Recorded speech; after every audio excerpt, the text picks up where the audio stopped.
Fala Dev Raiz. Hoje a gente vai mergulhar de cabeça num cenário que todo mundo teme, mas que separa a arquitetura boa da arquitetura de elite. Vamos sair do campo da teoria, esquecer o livrinho, a gente vai entrar numa crise real, daquelas que forçam a gente a evoluir na marra. Isso aqui não é um tutorial, é quase uma autópsia de um problema de produção, para a gente entender como pensar quando o sistema está no limite. Imagina só a cena. Você tá lá, fim de expediente e pá. Chega aquele alerta no Slack, alerta crítico. A latência da API foi lá pra cima, o sistema tá se arrastando, sabe? E o pior, os clientes estão sentindo na pele. É aquele momento irônico em que o sucesso do seu produto vira o seu maior problema. A nossa jornada começa exatamente aqui, no olho do furacão. E aí vem a parte que bate o desespero. As soluções de sempre, aquelas do manual, o passo a passo que todo mundo conhece, simplesmente não funcionam mais. Esse é o tipo de desafio que não tem resposta pronta no Stack Overflow, não tem receita de bolo. A pergunta é, e agora?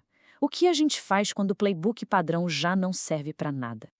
Ok, então, bora mergulhar de cabeça nisso. A partir de agora, a gente vai seguir junto o processo mental exato, passo a passo, de como a nossa equipe encarou esse problemão de escala. A gente vai ver desde as primeiras hipóteses que falharam até a solução final. A jornada começa para valer agora.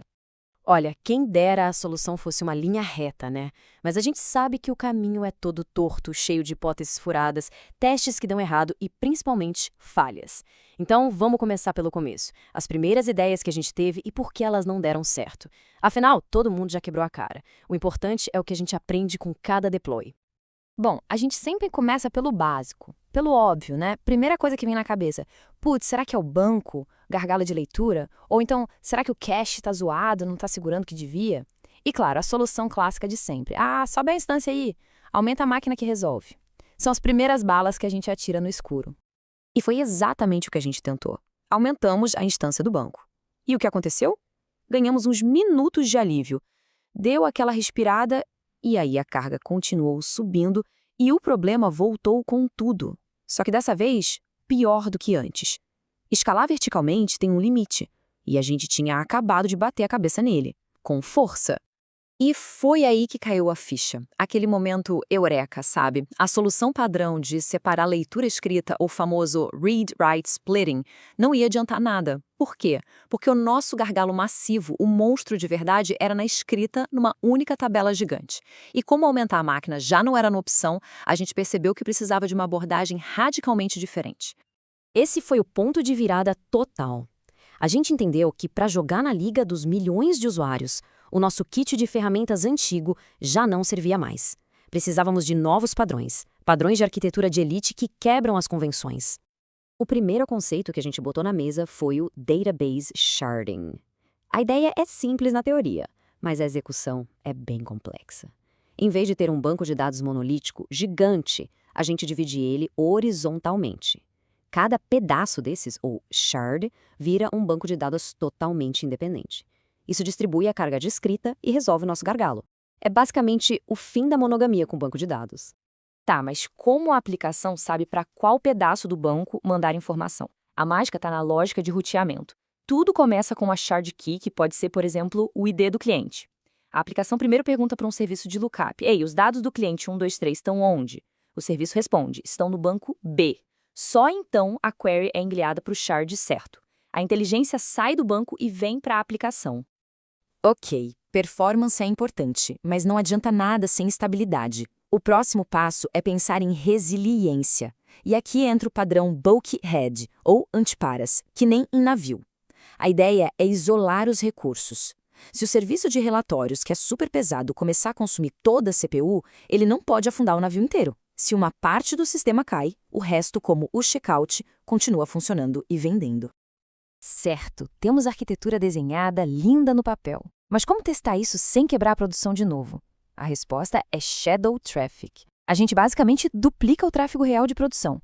A requisição do usuário vai para a versão antiga que está no ar, e uma cópia silenciosa, uma cópia fantasma, vai para a nova versão. A resposta da nova versão é descartada, mas a gente monitora tudo. Performance, erros, consumo de recursos. É o único jeito de ter certeza que a solução aguenta o tranco do mundo real. Implementamos tudo isso. Agora vamos ver os resultados. E, tão importante quanto, as decisões difíceis e os custos que essa nova arquitetura trouxe. Porque em engenharia de software a gente sabe, não existe almoço grátis. Toda solução cria um novo tipo de problema. E o resultado foi uma transformação. A latência da nossa API, que estava na casa dos caóticos 2.000 milissegundos, ou seja, 2 segundos, caiu para 150 milissegundos. E o mais importante, estável, mesmo nos picos de uso. Isso não é só um número bonito num gráfico, é uma mudança completa na experiência do usuário. Mas, claro, toda decisão tem um preço. A gente optou por uma solução que resolveu o problema de escala de forma brilhante, só que estávamos cientes de que ela ia trazer novas complexidades e uma potencial dívida técnica.